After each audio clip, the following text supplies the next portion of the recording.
Om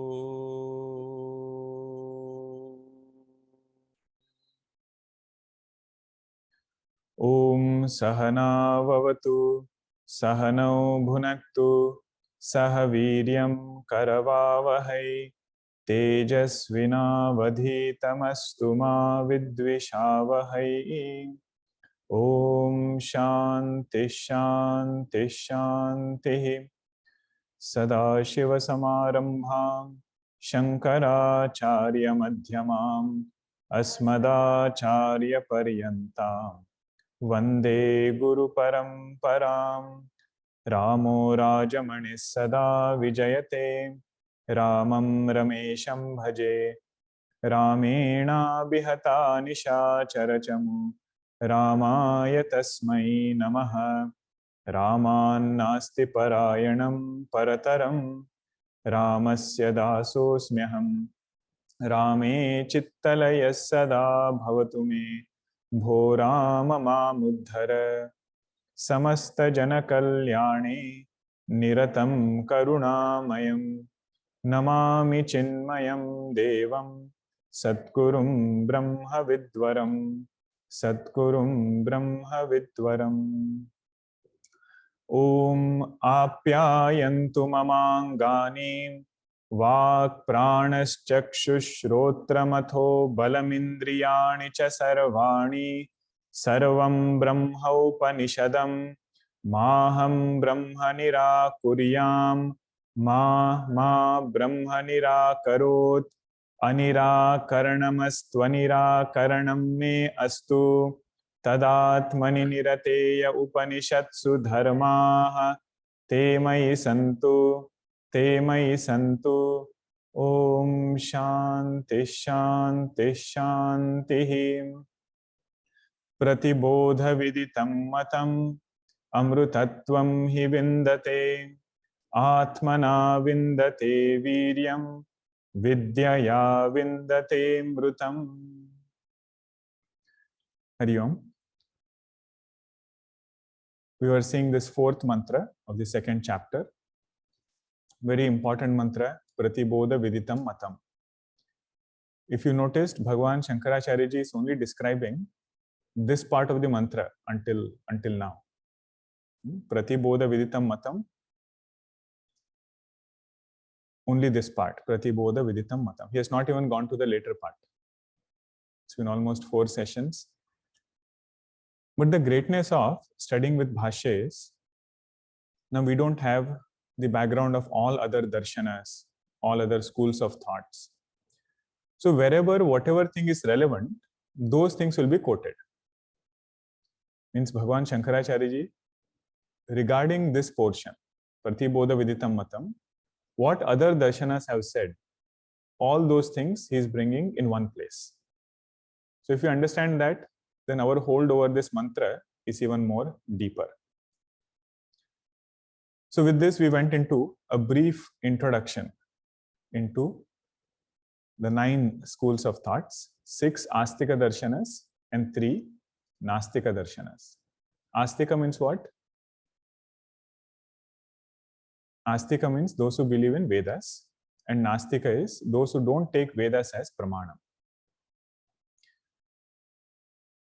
Now, one thing to note here is, all these darshanas thrived in India, and no darshana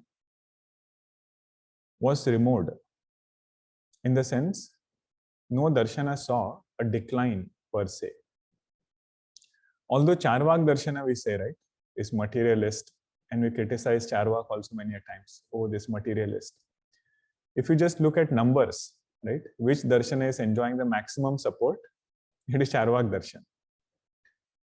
The point here is, darshanas don't live outside.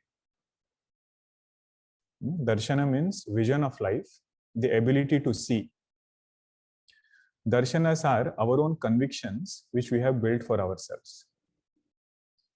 Of course, they were greater rishis, so they systematically thought through life, systematically thought through different facets of life, and then came up to some convictions. It was so strong that they would not let go of it easily. Right? So in the last session, there was a question, like we saw the later part of Naaya Darshana, right? That was the Purva Paksha we saw, where Bhagavan Shankaracharya said, if you say that Atma is Bodha Kriya Karta, Naaya Darshana says that Atma is the shaktiman. It has this ability of illumining. And just like a person has the ability to speak, like that Atma is there, and it has the ability or this attribute of consciousness. It is not its inherent nature. There is a time when Atma can be without this consciousness also. If you say that, then Bhagavan Shankaracharya pointed out list of defects. He said, if you say Atma is shaktiman, then the first thing which will happen is it will undergo modification. There is nothing in this creation which is shaktiman, and it doesn't undergo modification. And with that, you will have other limitations, that it will have parts. Whatever has parts, only that thing can undergo modification. And the final modification is destruction. Right? So you are seeking some Atma which is going to get destroyed one day. Why are you even seeking such an Atma? And it will become impure, means Ashuddhi will be there if you say that it is Shaktiman. So the question was, what did the Naiyayikas say after that? They had a discussion.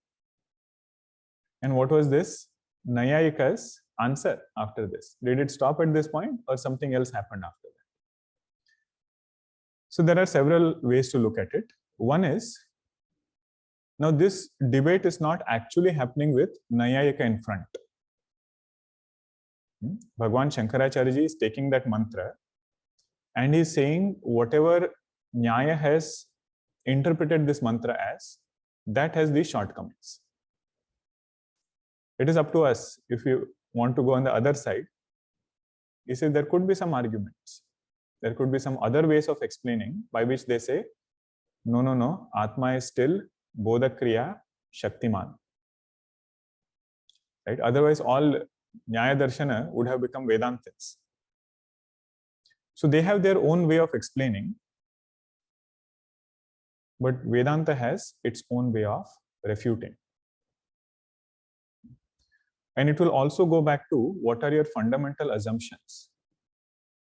So there are differences in fundamental assumptions also. Right? What is nature of Atma? What are the things which are eternal? Vedanta says Brahma is Nitya, everything else is Anitya. But Nyaya Darshana says there are 9 things which are Nitya. 9 Dravyas are there, and all of them are Nitya.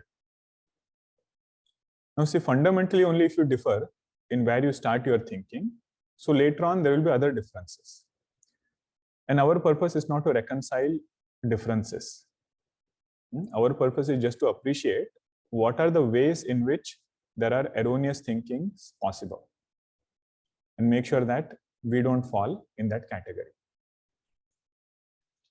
When I say the sentence, I am tired, what is that I referring to? It could refer to physical body, it could refer to mind. But as this Shuddha Chaitanya, there is no modification which can come in. If I say, I spoke for 1 hour, what is that I referring to? Sense organ, mind, through this physical body. So none of these titles should go to true aham. Right? Karta means that. If I say, I spoke, I really spoke, right? So that means Atma and this mind, Atma and this physical body, it has gotten mixed up.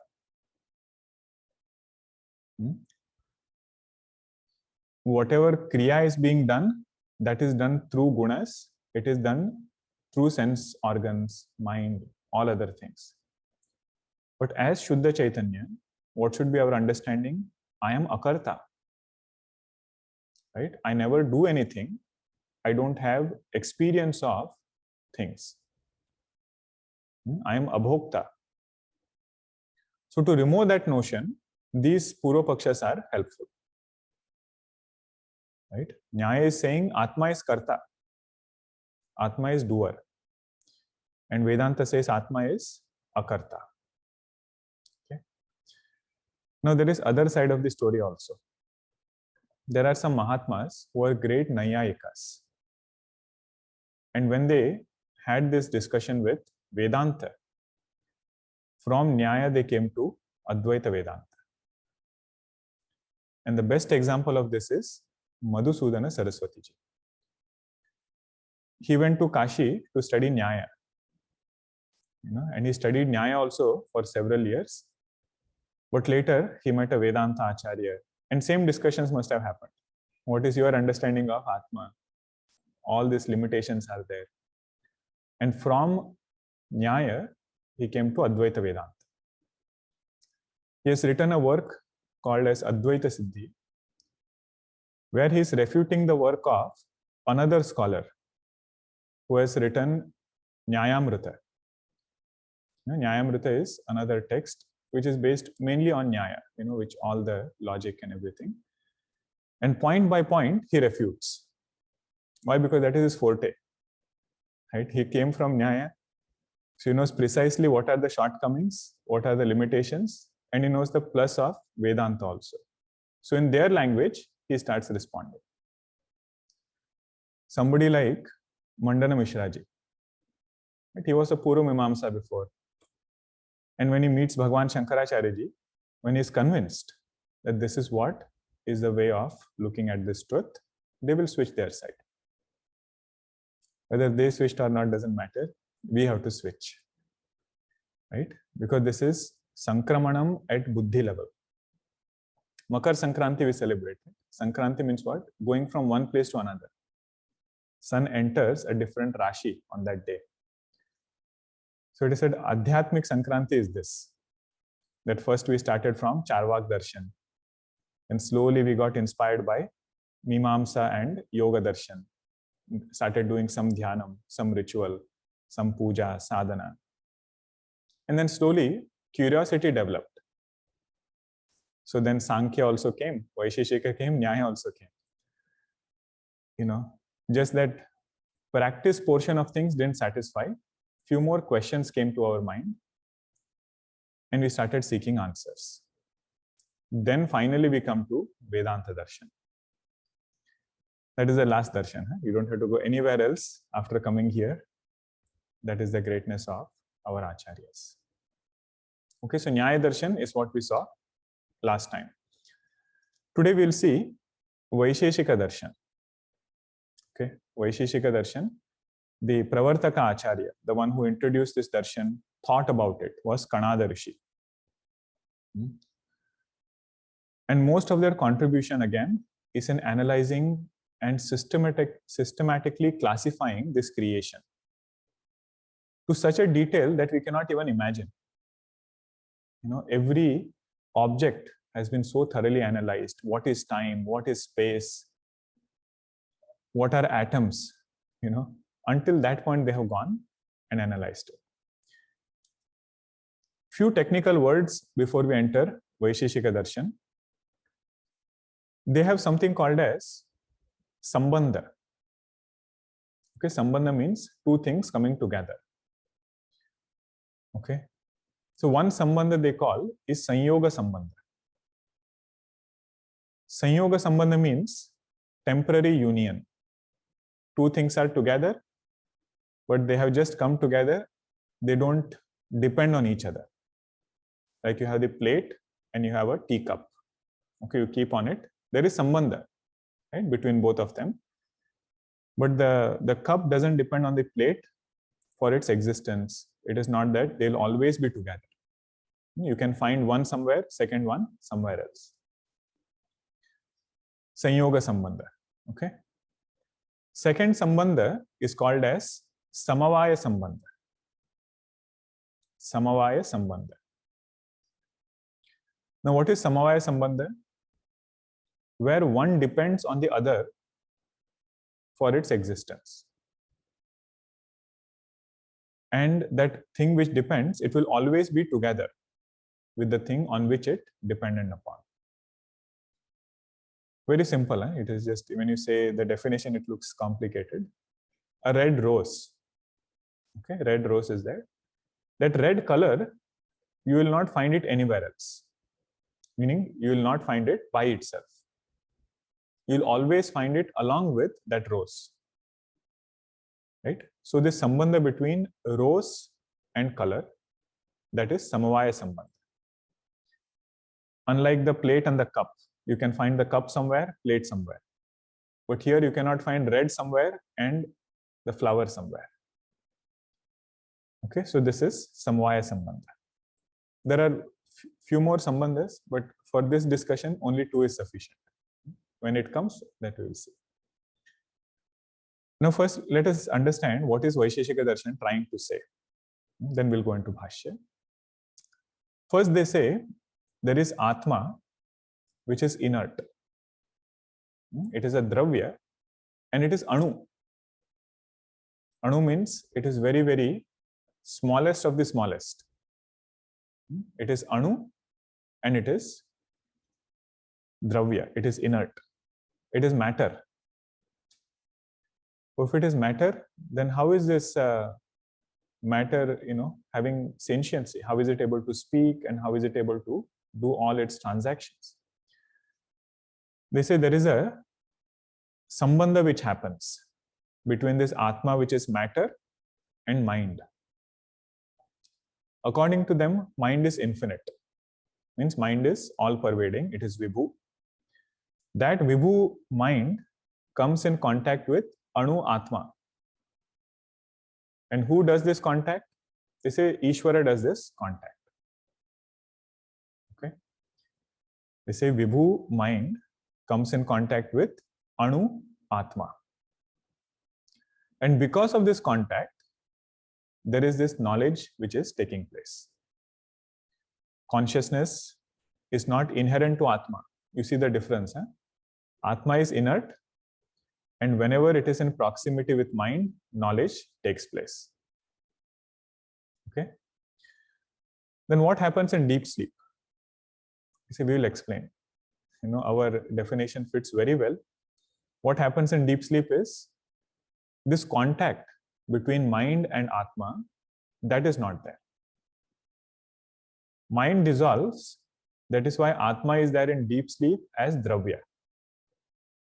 Dravya means inert object. It is just present in deep sleep. Now you see, knowledge doesn't happen in deep sleep, right? They say this is the reason.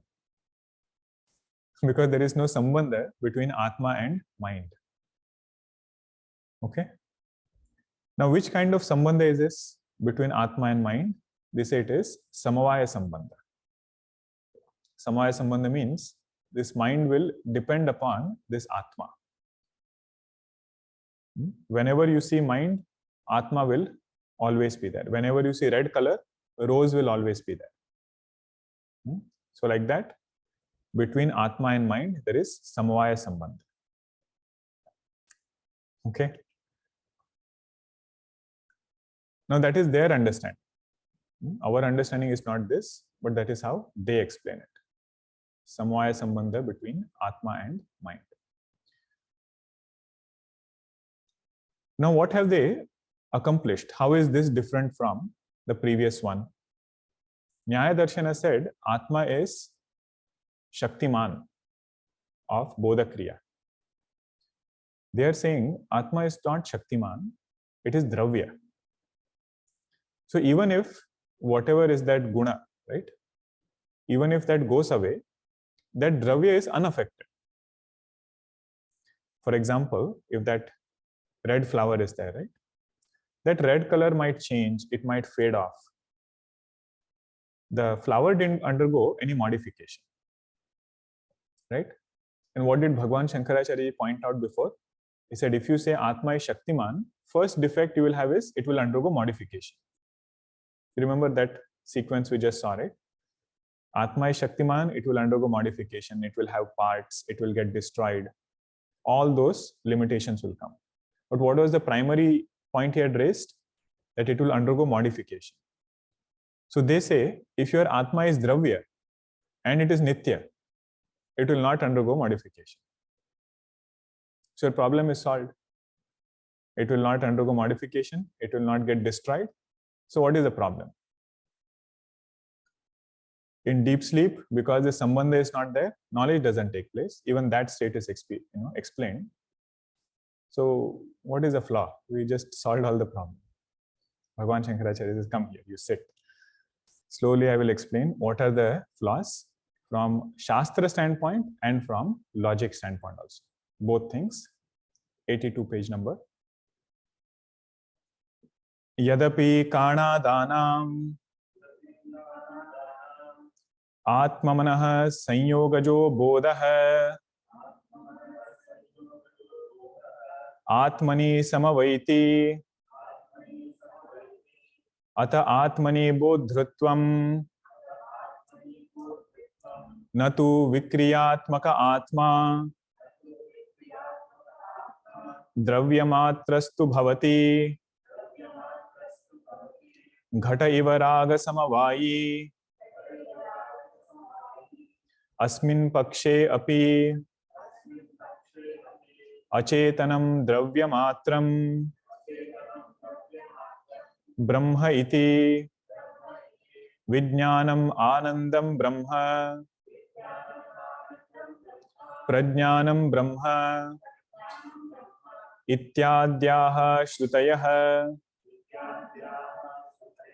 Baditaha Syuhu. Now, Bhashya should be easy, if we have seen the main concept. It says, Yadapi Kanadanam Atmamanaha Sanyogajo Bodha. If you take the Sanyogaja Bodha between Atma and mind, Sanyoga here means Sambandha, not Sanyoga Sambandha, but just the connection between Atma and mind. If you take Atmani Samavaiti, if it is there by Samavaya Sambandha, if you take Atma and mind to be related as Samavayi, just like flower and the color, Ataha Atmani Bodhrutvam, and you explain that is why there is knowledge in Atma. Consciousness is the result of this Sambandha. That is how you explain. Natu Vikriyatmaka Atma, and you say that Atma is not Vikriyatmaka because you have explained in this way. Even if Guna goes away, Dravya remains as it is. Dravya matrastu bhavati ghata iva raga samavai. Instead of flower example, he is giving pot example. He says just like raga means color. Red color is samavai in ghata. That red color stays in ghata and it can fade away also. The Dravya is not affected. Right? If you say your Atma is in this way, then also there are some limitations. What are the limitations? Bhagavan says, Asmin Pakshe api Acetanam Dravya Matram. He reminds them, you are Astika Darshana, right? Means you have faith in Vedas and you say, according to Veda mantra only you think. And your conclusion of Atma is, it is inert, it is Dravyam. You look at what will happen to your Upanishad mantras. Vijnanam Anandam Brahma. Upanishad mantra says, this consciousness is Vijnanam. It is of the nature of Chaitanya and it is Ananda Swarupa. How can Ananda and Chaitanya be in an inert object? Because it is so contradictory in the beginning itself. Then he quotes other Shrutis, Prajnanam Brahma. This is Mahavakya. So Prajnanam Brahma, that Chaitanya is, that Brahma is Chaitanya Swarupa. This itself is contradicted in your thinking. Ityadyaha Shrutayaha Baditasyuhu. All these Upanishad mantras will get contradicted. So Bhagavan Shankaracharya knows with which opponent to put which point first. Because he knows it is Astika Darshana, he will put Shruti first. Upanishad mantra he will bring first and say, this is where the contradiction is.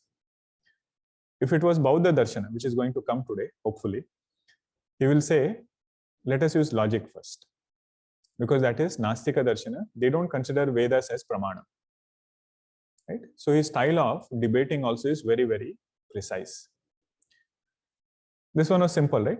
First thing he said, the Purva Paksha said Atma is Dravya, it is inert. So Bhagavan Shankaracharya is pointing out, Upanishad mantra se Atma is Chaitanya, it is its Swarupa. How did you come to conclude with your logic that Atma is inert? Because we have Vedanta samskara, right? We feel, oh yes, how did they come to conclude this? But think of our own journey before coming to Vedanta. Before we started doing Shravanam, we should not be surprised if we felt that Atma was inert. Some wonderful thing is there, some Atma is there. We might even have thought it is Anu. Inside there is Atma, very small, very, very finite. So all these are erroneous notions which can come to any sadhaka. That's why Darshana doesn't live outside, it lives inside. And that is what we have to keep correcting. This is okay. I pointed out Upanishad standpoint. Now there are more flaws. Don't think I'm done yet. He says there are more flaws if you take Atma to be Dravya. What Vaishesika Darshana says is, Atma is Dravya, Atma is Anu, and it is partless. Anu means it is the smallest of the smallest, but you cannot divide it any further. It is Niravayava. What is Niravayava? Avayava means parts, Niravayava means partless. So they say our Atma is Anu and it is partless. Now Bhagavan catches that point. And he says, you see what are the flaws which will come if you utter this statement. What is that statement? Atma is Anu and it is partless. Partless Atma, which is Anu, is having sambandha with mind. You see what he says? He'll say, whatever is partless, right? It is infinite. Whatever is partless is infinite, just like space. Anything which has parts will become finite. It will have some kind of boundary. Okay? So whatever is partless, it is always infinite. And not only it is infinite, it is associated with everything. Because it is partless and it is all pervading, it will get associated with everything. Just like space is associated with each and every object. Right? It is one with each and every object. Every object is living in this space only. Okay? He says that is what will happen to your Atma. If that is the case, then your Atma and mind will always be together. They said mind is Vibhu. He is saying you cannot say mind is Vibhu and Atma is Anu, and it is Niravayava. The moment you say Niravayava, it will become infinite, and that all-pervading infinite Vibhu Atma will always be together with this Vibhu mind.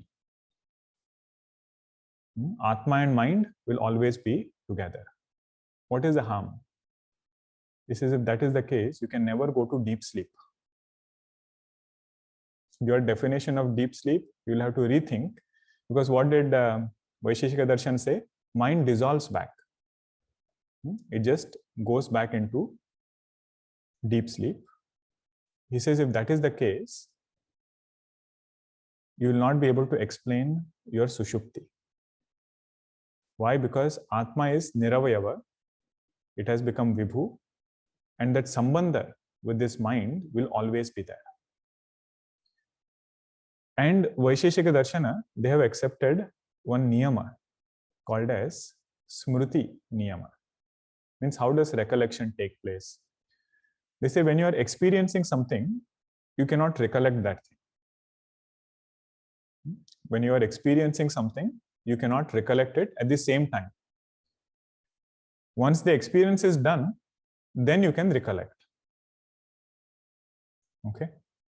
And second thing they say is it will be systematic recollection. Systematic meaning one by one it will come. Fortunately. Others remember so many experiences you have had. Every experience, recollection happens at the same time. Because you know, there is a sequence to that recollection. So he says, if this Atma and mind are always together, then you will never be able to have this kind of systematic recollection. Deep sleep will not happen, and recollection will not happen in the sequence that you have accepted. Okay. We see what he says. Atmanaha niravayavatvena pradesha abhavat nitya sanyuktatvacha manasaha smruti utpatti niyama anupapattihi apariharyasyat. So you see how systematically he is taking each and every point. First he says, Atmanaha niravayatvena pradesha abhavat. If you say Atma is niravayava, according to you, it cannot be in one place. Pradesha abhavat meaning it is infinite. Right? Whatever is partless, that thing is infinite. Is air Savayava or Niravayava? Vayu. Huh? Some stand you can take. Don't worry about right and wrong. What do you think? Is it with parts or without parts?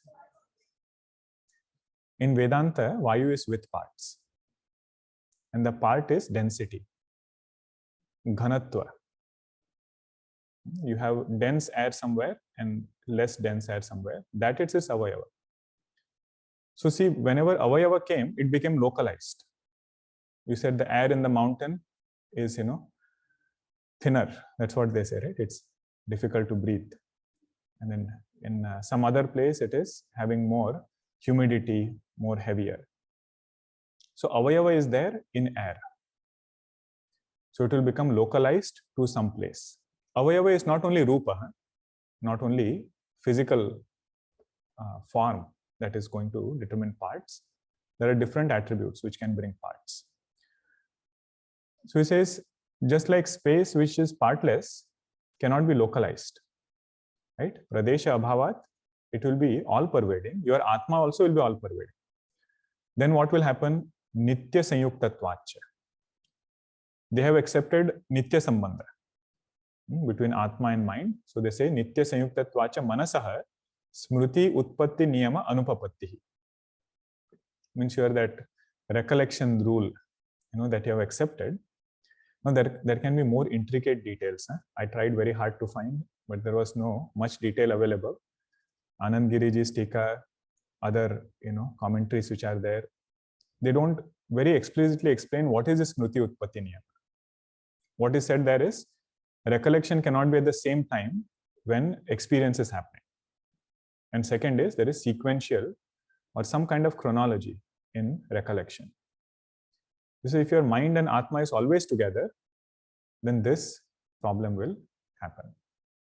Okay. Even if you don't get it, we should remember Pratibodha Viditam Matam. Through thoughts, shift attention to Atma. This is not going to determine our moksha. It is only good to know what are these things. Now he says there is last set of laws which come into being if Atma is taken as Dravya. This portion I will not read, I will just summarize because I want to go to the next one, because I think it can get a little too heavy if we get into too much of details. So here Bhagavan again is saying, if you say that there is some kind of sambandha between Atma and mind, what is going to happen there is attributes of this mind are going to come to this Atma. Sambandha means they are going to influence each other. So he says all these Shruti mantras which are there, asango hi na sajjate, asango na hi sajjate, asaktam sarvabhrut, from Bhagavad Gita, all these points will get refuted. And then he says, even if you take logic, Gunavata samsrujyate na atulya jatiya. Mean there is sambandha possible only between the same jati. So first thing is Atma doesn't have jati. Okay. So between Atma and other Atma there is no sambandha. Between Atma and Anatma also there cannot be any sambandha. Okay, because they are not same jati. Okay, these are all Naaya language. Atah nirgunam nirvishesham sarva vilakshanam kenachit api atulya jatiyena samsrujyate iti etat Naaya viruddham bhavet. Means that which is nirguna, that which doesn't have any vishesha, how can that thing have sambandha with something else? You said Atma is Anu and it is Niravayava. And they have some other attributes also by which this sambandha itself is not possible. Okay, tasmat nitya alupta jnana swarupa jyotihi atma brahma iti ayam artah sarva bodha bodhrutve atmanah siddhyati na anyatha. Whatever we defined as the main meaning of pratibodha viditam matam means through a thought recognize the one who is getting conditioned by this thought, as though. We saw that portion, right? We are not saying that we are going to see Atma by a thought, right? But in and through every thought, recognizing that this Shuddha Chaitanya alone is the illuminator, and that is who I am. That is the dwara, right? He said, from objects, shift attention to thoughts. From thoughts, go to illuminator. Okay. Now comes an interesting Darshana. What is that Darshana? Bauddha Darshana. Okay, so we saw Naaya, we saw Vaisheshika, now comes Bauddha Darshana. Now Lord Buddha was the Pravartaka Acharya. The main teacher in that lineage was Lord Buddha. And interestingly, Lord Buddha is one of the Dasha Avataras. Right? So as far as Avatara is concerned, there is no conflict with the Mahatma as such, as this Avatara. But what happened was, whatever teaching Lord Buddha gave, his disciples, they understood in different ways. So there is a famous statement to explain this point. They say, on the banks of river in Varanasi, there was a teacher and a few other disciples were sitting, few other people also gathered. This teacher made a statement looking at the sun setting down. That statement was, Gatostam arkaha. Gataha astam arkaha. Means the sun has set. The sun has gone to set. Now 4 people were sitting there. Each one's understanding, interpretation of that statement was different. One person said, my teacher said it is Gatostam arkaha. So now it is time to do Sandhya Vandana. Evening time, right? I should go and do Sandhya Vandana. Another person was there. He said, Gatostam arkaha. All our disciplines, everything is done. Now it is evening time. We can go and enjoy. Same sentence he heard. Third was there. He probably was into yogasana. He said, Gatostam arkaha.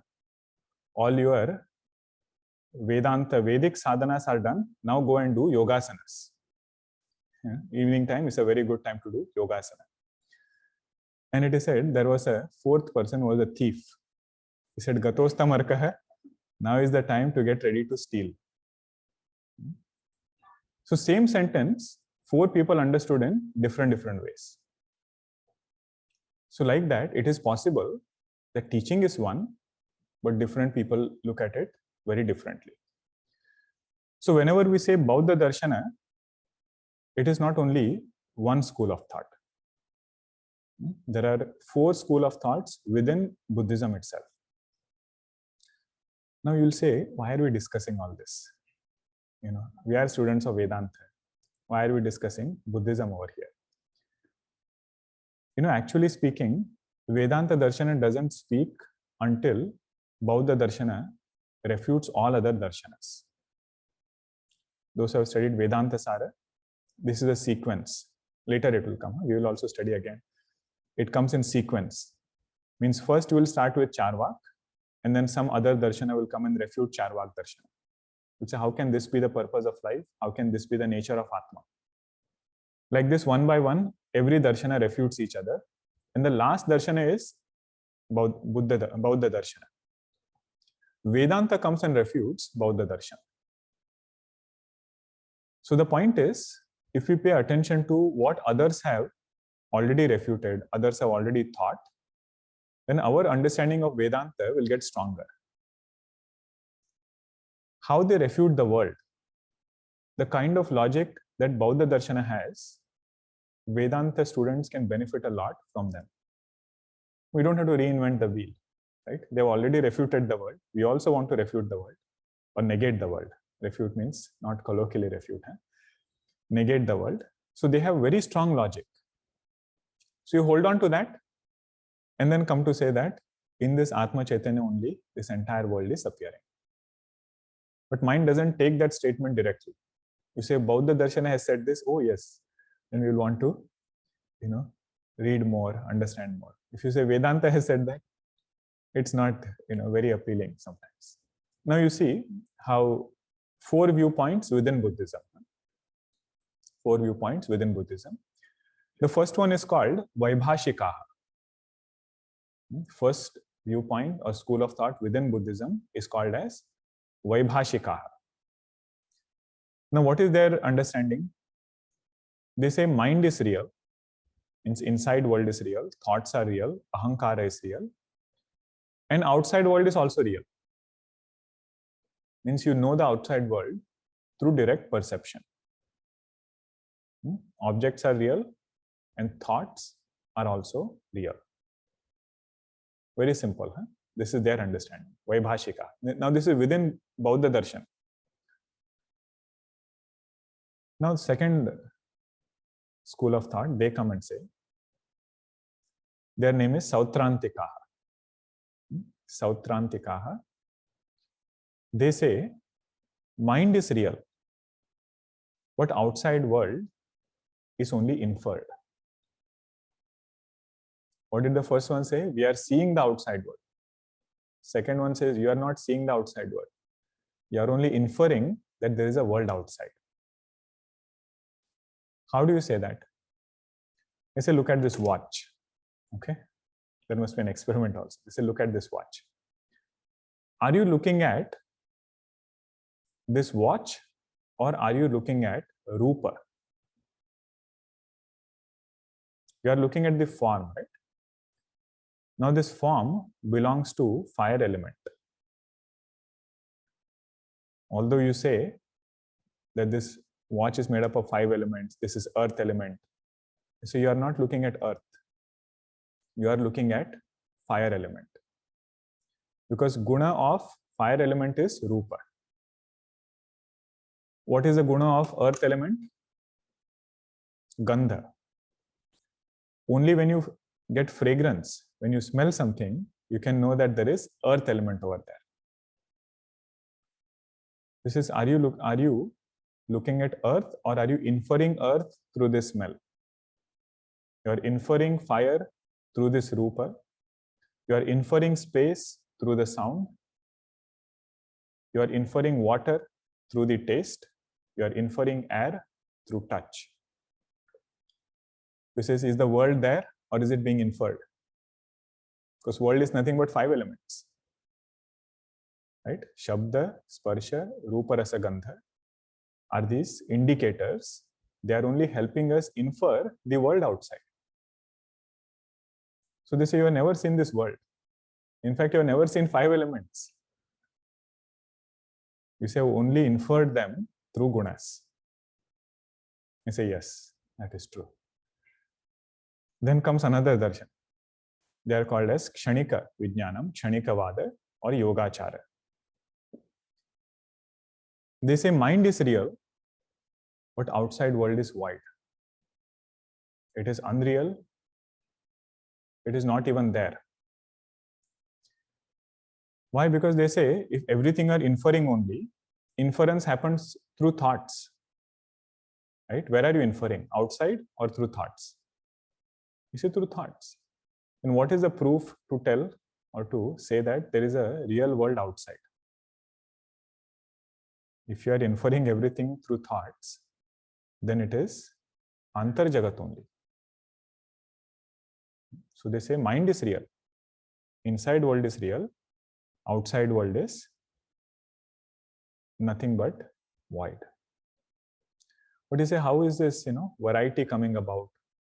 How are these different experiences happening? I'm sitting in a class or I'm sitting somewhere else.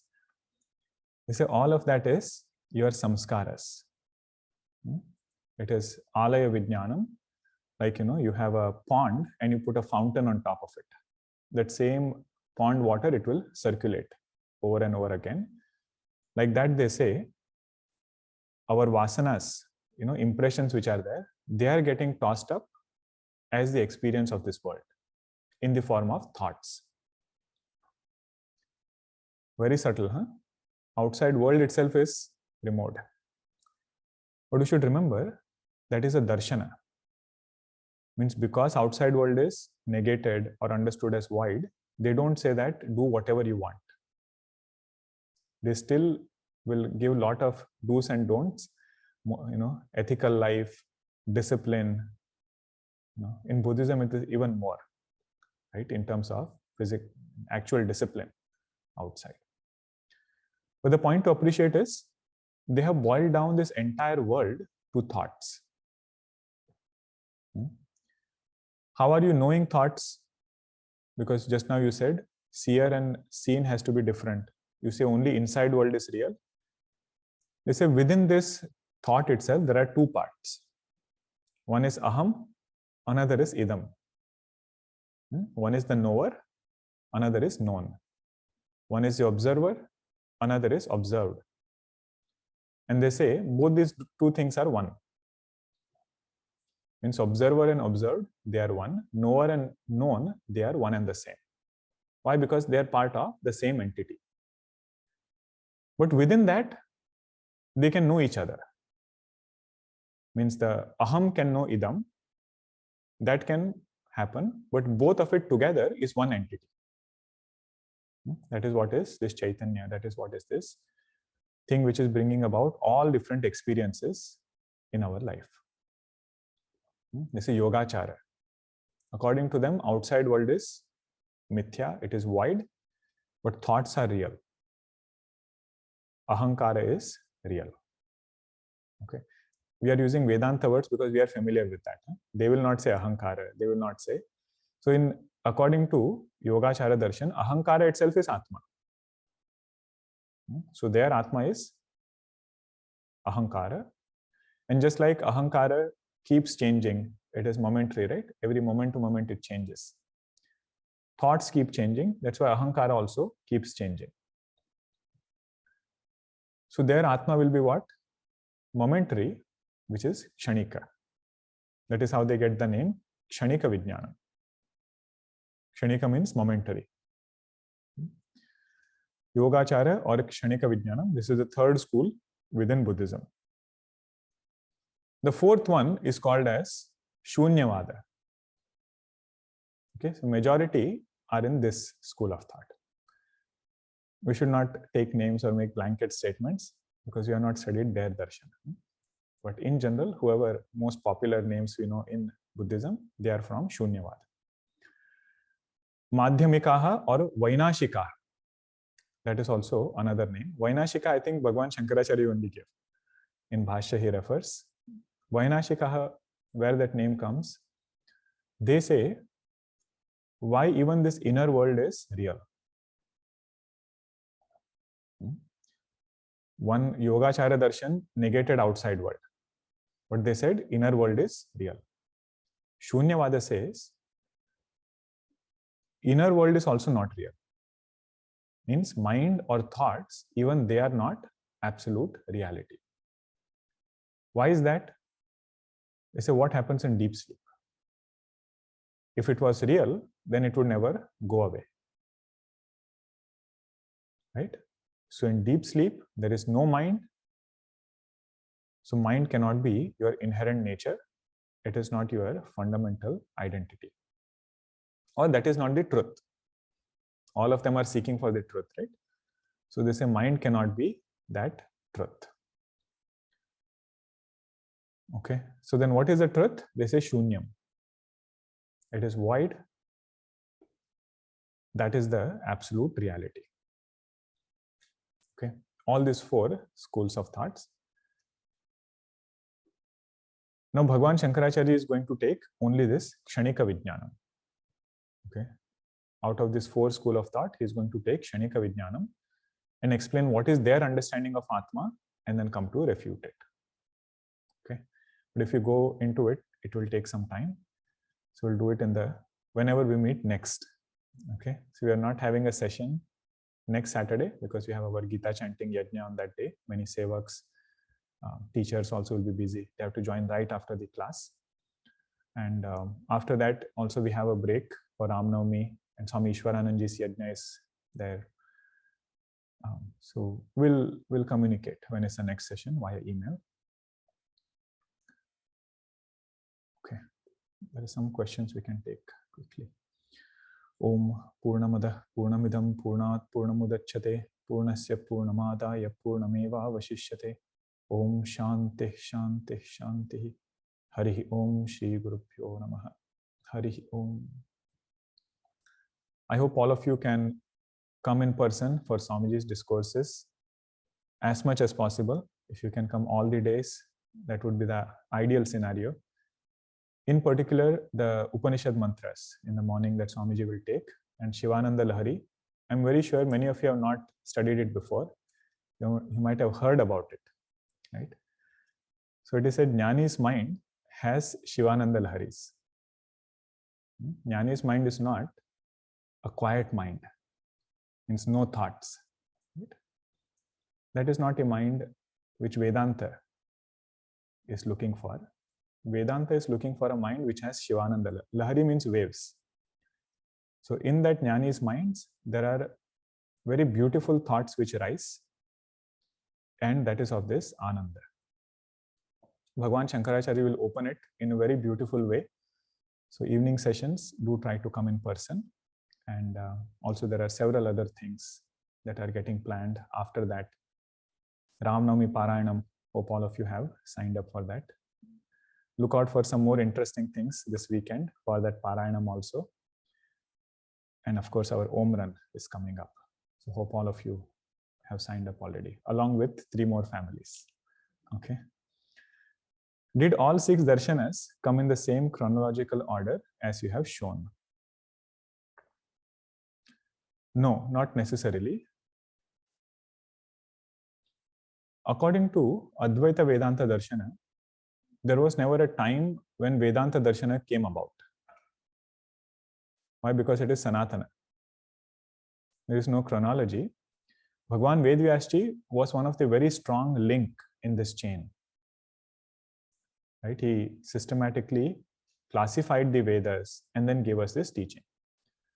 It is not to say that Bhagavan Vaishyashika founded Advaita Vedanta Darshan. But other darshanas, there were Pravartaka Acharyas who wrote the fundamentals of that darshan. Like Kanada Rishi. Before Kanada Rishi, I don't know if there was Vaishesika Darshana as a formal darshana. Thought might be there, right? Like for example, when we studied Chandogya Upanishad, there is one mantra where it says there are some people who say this creation came from Asat. So this thought is there in Upanishad. So even before Lord Buddha, this thought of Shunyavada was still prevalent. So there is no chronology as such as far as these thoughts are concerned, but systematizing it, making sure that other things are very well defined. All sadhanas, all fundamental building blocks, what is moksha, what is bandha. That systematic description was given by these acharyas. So in the acharyas, there can be chronology. who came first, who came later, but not in Darshana per se. Did Ayurveda come from Yoga Darshana? Generally, they say Dhanvantari ji, he is a Pravartaka Acharya of Ayurveda. Dhanvantari ji is a Devata, Bhagavan's avatar. During Samudra Manthanam time, he comes with that Amruta Kalasham. But there are some scholars who say Patanjali Maharshi also has composed many things on Ayurveda. There is one shloka, you can look it up, where it says how great Patanjali Maharshi was. For our Vak Shuddhi, he gave us grammar. He wrote Mahabhashya on Panini Sutra. So for Vak Shuddhi, he gave grammar. For Manas Shuddhi, he gave Yoga Darshana. And for Sharira Shuddhi, he gave Ayurveda. Yogena Chittena Padena Vacha. Like that it starts. Very nice verse. 3 things he took care of single-handedly. For the speech, Vyakarana, Vakshuddhi, Manashuddhi, Yoga Darshana, and Swasthya, he gave Ayurveda.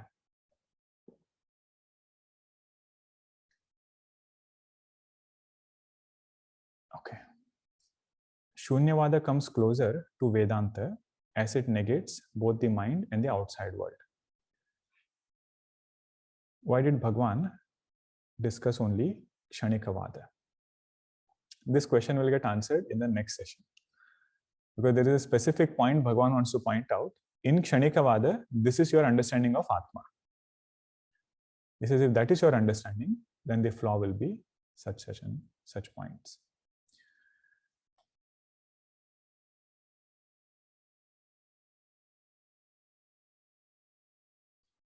Okay.